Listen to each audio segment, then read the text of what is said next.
I am quite literally obsessed with this essay. It's called Metaphors Make the World, and it speaks about how metaphors don't only describe reality, metaphors actually shape our interaction and understanding of reality. And so if you change the metaphor, you actually change people's behavior towards the phenomenon being described through the metaphor. And someone commented that this is called linguistic relativity. Love that. But essentially, let me tell you my favorite little quote from this essay. So here's an example. In English, the abstract concept of an argument is typically metaphorically structured through the more concrete concept of a war.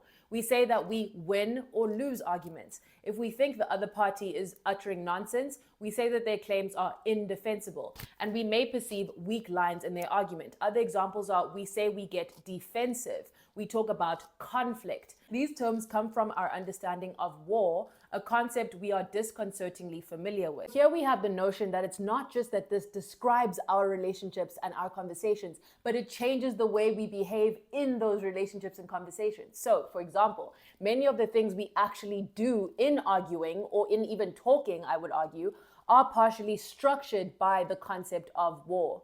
To see this, what if we thought of arguments as a dance? Like, what if that was the metaphor in English we had for arguing, or even for talking, or even for relating? Dancing is decisively a more cooperative enterprise than war. The goal of an argument under this framing would not be to win if we thought of arguments as a dance, right? It would be to produce a pleasing final product or performance that both parties enjoy.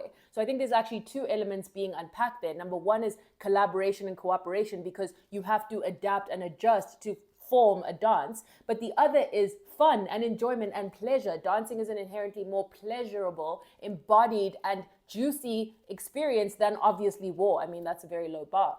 The dynamics of how we would think about an argument under such a framing would be very different. So we would think, oh, I have this conversation I need to have with my partner.